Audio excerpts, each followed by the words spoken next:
দর্শক, ইরানের হাতে রাস্তাখিজ ক্ষেপণাস্ত্র, যে ক্ষেপণাস্ত্রের ওজন ২৭ টন, ১ টনে ২৫ মণ। ভেবে দেখুন, এই ক্ষেপণাস্ত্র যদি ব্যবহার করে ইরান, তাহলে যার উপর ব্যবহার করবে তার পরিণতি কী হবে। একই সাথে ইরানের হাতে আন্তঃমহাদেশীয় ক্ষেপণাস্ত্র খুররমশাহ 5 রয়েছে। ইরানের গণমাধ্যম এবং সামাজিক যোগাযোগের মাধ্যমগুলোতে এই খবর এখন ভেসে বেড়াচ্ছে। এই ক্ষেপণাস্ত্র ২ টন ওজনের ওয়ারহেড বহন করতে পারে এবং শব্দের চেয়ে ১৬ গুণ গতিতে ছুটতে পারে। এটা হাইপারসনিক ক্ষেপণাস্ত্র। ইরান যে বলছে তারা কোনো চাপের কাছে মাথা নত করবে না, এমনি বলেনি, ফাঁকা বলি বলেনি। এবং আমি ইরান যুদ্ধ শুরুর আগেই বলেছিলাম ইরানের হাতে আন্তঃমহাদেশীয় ব্যালিস্টিক ক্ষেপণাস্ত্র আছে। এখন ইরানের গণমাধ্যমে মোটামুটি সেই কথা এখন পরিষ্কার হচ্ছে। সুপ্রিয় দর্শক, শুধু তাই না, ইরানের পররাষ্ট্র মন্ত্রণালয়ের মুখপাত্র ইসমাইল বাকাই তিনি পরিষ্কার করে বলেছেন ইরানের হাতে এমন কিছু অস্ত্র আছে যা যুদ্ধের ক্ষেত্রে নতুন চমক হিসেবে পরিগণিত হবে। শুধু তাই না, ইরানের সর্বোচ্চ নেতা সাইয়েদ মুস্তাফা খামেনির একজন উপদেষ্টা মোখবের তিনি পরিষ্কার করে বলেছেন পারস্য উপসাগরীয় অঞ্চলের কিছু কিছু আরব রাষ্ট্র যে ভূমিকা পালন করছে তাতে ইরানের ধৈর্য শেষ হয়ে আসছে, তাদের প্রতি হুঁশিয়ারি উচ্চারণ করেছেন। একই সাথে ডোনাল্ড ট্রাম্প চীন সফর থেকে ফিরেছেন, খালি হাতে ফিরেছেন, তিনি কিছুই পাবেন না এবং চীন আমেরিকাকে বড় কিছু দেবে না, সে কথা আমি প্রথম থেকেই বলেছিলাম, জোর দিয়ে বলেছিলাম। তার প্রমাণ নিশ্চয় আপনারা হাতে নাতে পাচ্ছেন। তার প্রমাণ পাওয়ার সবচেয়ে বড় উদাহরণ হচ্ছে চীনের পক্ষ থেকে যে সমস্ত উপহার দেওয়া হয়েছিল তার সমস্ত সব কিছু চীনের বিমানবন্দরের ডাস্টবিনে ফেলে থুয়ে গেছেন। সুপ্রিয় দর্শক, এই সমস্ত বিষয় নিয়েই এখনকার আলোচনা।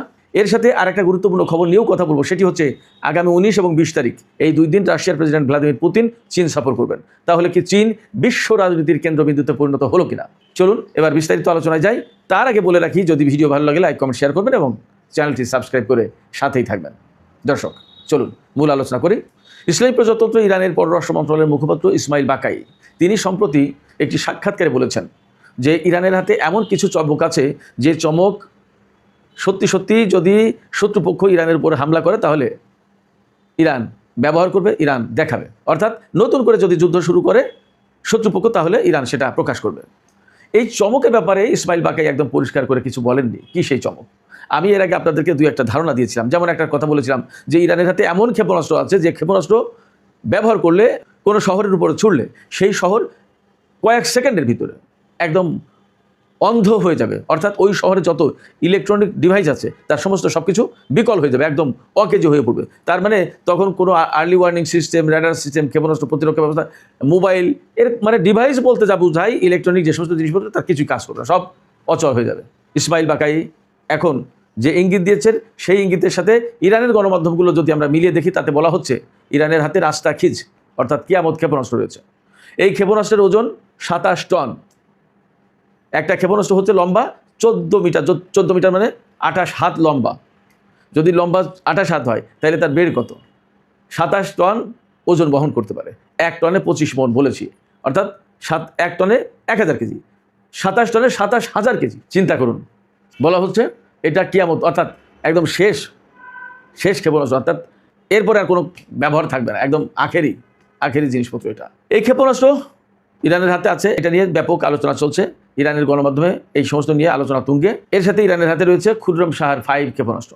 আমরা এর আগে খুররমশাহ 2, খুররমশাহ 4 ক্ষেপণাস্ত্রের কথা শুনেছি। এগুলো সবই হাইপারসনিক ক্ষেপণাস্ত্র। এই রাস্তাখিজ এবং খুররমশাহ 5 এই সমস্ত ক্ষেপণাস্ত্র এখনও ইরান যুদ্ধক্ষেত্রে ব্যবহার করেনি। খুররমশাহ ক্ষেপণাস্ত্র হচ্ছে হাইপারসনিক ক্ষেপণাস্ত্র যার গতি শব্দের চেয়ে 16 গুণ বেশি, তার মানে হাইপারসনিক ক্ষেপণাস্ত্র। এবং এইটা কোনো র্যাডার সিস্টেমে ধরা পড়বে না, কোনো ক্ষেপণাস্ত্র প্রতিরক্ষা ব্যবস্থা এই ক্ষেপণাস্ত্র ঠেকাতে পারবে না। রাস্তাখিজ ক্ষেপণাস্ত্র যেটার কথা বললাম 27 টন ওজন, সে ক্ষেপণাস্ত্র কোনো র্যাডার সিস্টেমে ধরা পড়বে না, মোটামুটিভাবে এটা পরিষ্কার। তাহলে এই ক্ষেপণাস্ত্র যদি কোনো দেশের বিরুদ্ধে ব্যবহার করে তাহলে তার অবস্থাটা কী হবে? ইরানের বিমান ব্যবহারের আসলে খুব প্রয়োজন নেই। অনেকে বলে থাকেন আপনারা যে ইরান বিমান ব্যবহার করে না কেন? ইরানের আসলে তো বিমান ব্যবহার করার কোনো প্রয়োজন নেই। পাইলটের ঝুঁকি নেওয়া, জ্বালানের ঝুঁকি দেওয়া, বিমান ধ্বংস হয়ে গেলে যে গেল চলে, এই সমস্ত ঝুঁকি নেওয়ার তো কোনো প্রয়োজন নেই। এই ক্ষেপণাস্ত্র ব্যবহার করলেই যথেষ্ট। পরিস্থিতি এরকম। অর্থাৎ ইরান যুদ্ধের ক্যালকুলেশন, যুদ্ধের সমীকরণ, যুদ্ধের হিসাব নিকাশ, যুদ্ধের প্রযুক্তি সব পাল্টে দিয়েছে। আর খুররমশাহ 5কে বলা হচ্ছে ইরানের পূর্ণাঙ্গ আন্তঃমহাদেশীয় ব্যালিস্টিক ক্ষেপণাস্ত্র। এর পাল্লা হচ্ছে 12,000 কিলোমিটার। আমি যুদ্ধ শুরুর আগে কিন্তু বলেছিলাম যে ইরান এমন আন্তঃমহাদেশীয় ক্ষেপণাস্ত্র পরীক্ষা করেছে যার পাল্লা 12,000, পরে কোনো মিডিয়ায় 10,000 বলা হচ্ছিল। কিন্তু আজকে ইরানি গণমাধ্যম থেকে আমাদের রেডিও তেহরানের সাবেক সহকর্মী আশরাফুর রহমান তার একটা কলামে জানিয়েছেন যে এই ক্ষুদ্রম সার 5 ক্ষেপণাস্ত্র এটি পূর্ণাঙ্গ আন্তঃমহাদেশীয় ক্ষেপণাস্ত্র এবং এর পাল্লা 12,000 কিলোমিটার। মজার তথ্য হচ্ছে 12,000 কিলোমিটার মানেই হচ্ছে ইরান থেকে আমেরিকায় পৌঁছাবে এই ক্ষেপণাস্ত্র। শুধু আমেরিকা না, উত্তর আমেরিকা, সম্ভবত পুরো উত্তর আমেরিকা কভার করবে। আগেই বলেছি সম্ভবত এই ক্ষেপণাস্ত্রটি 2 টন ওজন বহন করতে পারে। একটু তথ্য জানাই, ইরানের হাতে কিন্তু স্যাটেলাইট যে আকাশে পাঠায় সেই আকাশে পাঠানোর রকেট প্রযুক্তি আছে। এই রকেট প্রযুক্তির একটা হচ্ছে সিমর্গ আর একটা হচ্ছে সুরুষ। এগুলোর যে প্রযুক্তি, এই প্রযুক্তি ব্যবহার করেই মূলত ক্ষুদ্রম সাহার ক্ষেপণাস্ত্র তৈরি করা হয়েছে। তার মানে ইরানের যে রকেট কর্মসূচি বা স্যাটেলাইট কর্মসূচি, ওই কর্মসূচি ব্যবহার করে ইরান এই আন্তঃমহাদেশীয় ব্যালিস্টিক ক্ষেপণাস্ত্র তৈরি করলো, যেটা এখন আমেরিকার জন্য অনেক বড় মাথা ব্যথার কারণ হবে। শুধু তাই না, নতুন করে যদি যুদ্ধ শুরু করতে হয় ইরানের বিরুদ্ধে, তাহলে আমেরিকাকে অন্তত 2 জায়গায় 5 বার ভাবতে হবে। কারণ এখন ইরান এই সমস্ত তথ্য মতে আমেরিকায় হামলা চালানোর সক্ষমতা অর্জন করেছে। শুধু তাই না, আরেকটা তথ্য আমি আপনাদেরকে দিই। এই যুদ্ধ শুরুর আগে একদম প্রথম দিকে আমি ইউটিউব চ্যানেল চালুর প্রথম দিকে সম্ভবত 3 নম্বর 4 নম্বর যে ভিডিও করেছিলাম তাতে বলেছিলাম যে ইরান আমেরিকার GBU-57 যে বাংকার বাস্টার বোমা, সেটার ইঞ্জিনিয়ারিংয়ের কাজ শুরু করেছে, রিভার্স ইঞ্জিনিয়ারিংয়ের কাজ।